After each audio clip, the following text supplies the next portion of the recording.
টিফিনগুলো ভাজা হয়ে গেছে আর দেখুন দেখতে কিন্তু খুব সুন্দর হয়েছে আর খেতে অসাধারণ লাগবে। আমি একটা ভেঙে দেখাচ্ছি কতটা সুন্দর হয়েছে। এই দেখুন ভিতরে একদম পুরে ভর্তি আর উপরটা মুচমুচে আর খেতে কিন্তু খুব অসাধারণ লাগবে। সকাল সন্ধ্যা চায়ের সঙ্গে বা এমনিতেও খেতে পারবে। নমস্কার বন্ধুরা, নিয়াজ কিচেনে সবাইকে স্বাগত জানাই। আজকে আবারও ফিরে এসেছি নতুন রেসিপি নিয়ে। আজকে আমি সকাল সন্ধ্যা একটা টিফিন বানিয়ে আপনাদের সঙ্গে শেয়ার করব। সেই টিফিনটা বানাবো আমি ময়দা আর সেদ্ধ আলু দিয়ে। আর শীত পড়ে গেছে, শীত পড়ে যাওয়া মানে সবারই ইচ্ছে করে সকাল সন্ধ্যা চায়ের সঙ্গে একটা হালকা ধরনের টিফিন খাওয়ার জন্য। সেই টিফিনটা আজকে আমি বানাবো। আমি কীভাবে বানাচ্ছি আপনারা প্রথম থেকে শেষ পর্যন্ত পুরো ভিডিওটা দেখবেন, আশা করি ভালো লাগবে। এই টিফিনটা বানানোর জন্য এখানে আমি ময়দা নিয়েছি, 250 ময়দা নিয়েছি, আর নিয়েছি এখানে সাদা তেল। আর আলুর পুরটা বানানোর জন্য এখানে আমি নিয়েছি সর্ষের তেল, সেদ্ধ করে আলু নিয়েছি, এখানে নিয়েছি লবণ, পেঁয়াজ কুচি, কালো জিরে, লঙ্কা কুচি, আদা কুচি, রসুন থেতো করে নিয়েছি। আর এখানে নিয়েছি আমি হলুদ গুঁড়ো, লঙ্কার গুঁড়ো আর জিরের গুঁড়ো।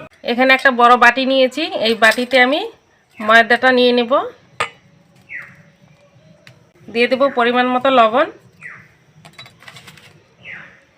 কিছুটা কালো জিরে দিয়ে ভালো করে মিশিয়ে এতে দিয়ে দেব কিছুটা সাদা তেল।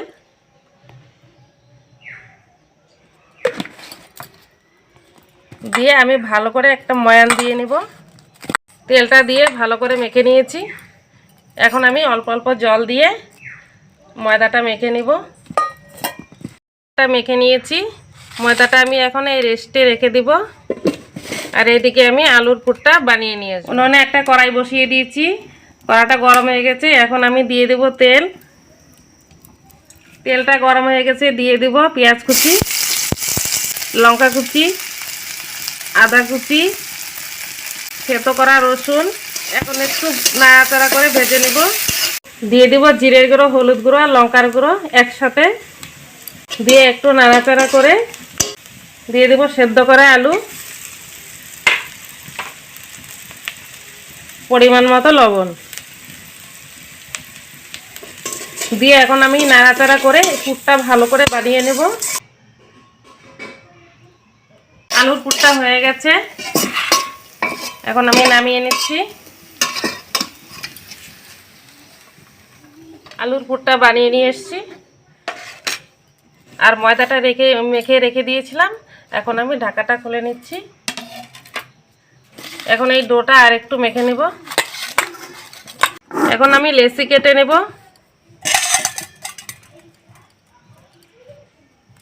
এইভাবে কেটে নেব। একটা লেচি নিয়েছি, একটু ময়দা ছড়িয়ে দিলাম এভাবে দিয়ে এখন আমি বেলে নেব।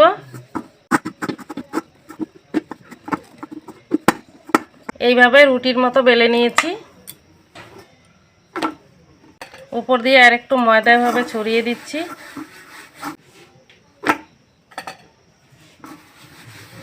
একটা ছুরি নিয়েছি, এই ছুরির সাহায্যে আমি কেটে নেব।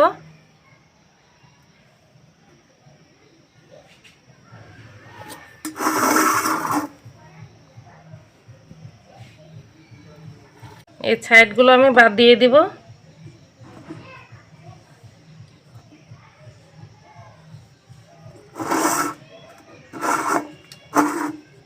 আবার ওইভাবে কেটে নিচ্ছি।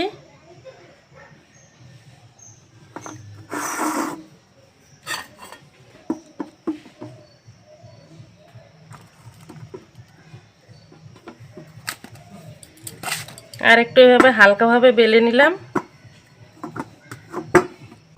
এখন আমি যে আলুর পুরটা বানিয়ে নিয়েছি, এই আলুর পুরটা আমি মাছ বরাবর এইভাবে দিয়ে দিব।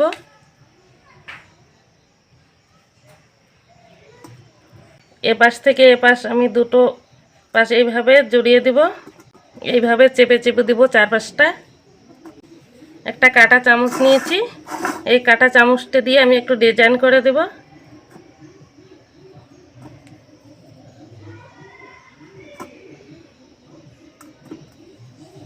এই সাইডগুলো দিয়েও করে দিব এভাবে। এই দেখুন বন্ধুরা, একটা হয়ে গেল। আমি আরও একটা বানিয়ে দেখাচ্ছি।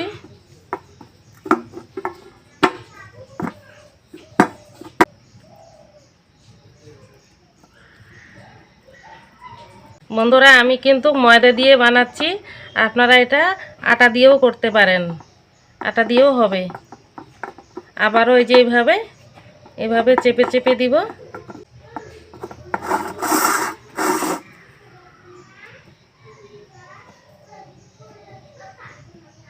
বাকি সবগুলো আমি একইভাবে বানিয়ে নেব। সব টিফিনগুলো বানানো হয়ে গেছে, এখন আমি হাতে তেল দিয়ে দিব। তেলটা গরম হয়ে গেছে, এখন আমি টিফিনগুলো ভেজে নেব। এই টিফিনগুলো একটা ভাঁজ হয়ে গেছে, এখন আমি উল্টিয়ে দিচ্ছি। এখন এই পাশটাও ভেজে নেব। হয়ে গেছে, এখন তেল থেকে উঠিয়ে নিচ্ছি। দেখুন বন্ধুরা, কত সুন্দর হয়েছে, একদম ফুলে ফুলে গেছে আর একদম মুচমুচে হয়েছে, দেখতে কিন্তু খুবই সুন্দর হয়েছে। বাকিগুলো আমি এইভাবেই ভেজে নেব। সব টিফিনগুলো ভাজা হয়ে গেছে, আর দেখুন দেখতে কিন্তু খুব সুন্দর হয়েছে আর খেতে অসাধারণ লাগবে। আমি একটা ভেঙে দেখাচ্ছি কতটা সুন্দর হয়েছে। এই দেখুন, ভিতরে একদম পুরে ভর্তি আর উপরটা মুচমুচে, আর খেতে কিন্তু খুব অসাধারণ লাগবে। সকাল সন্ধ্যা চায়ের সঙ্গে বা এমনিতেও খেতে পারবেন। আপনারাও বাড়িতে এভাবে বানাবেন, বানিয়ে খাবেন, খুবই ভালো লাগবে। আজকের এই টিফিন রেসিপিটি ভালো লাগলে লাইক করবেন, কমেন্ট করবেন, শেয়ার করবেন আর আমার চ্যানেলটিকে সাবস্ক্রাইব করে পাশে থাকবেন। ততক্ষণে সুস্থ থাকবেন, ভালো থাকবেন। ধন্যবাদ।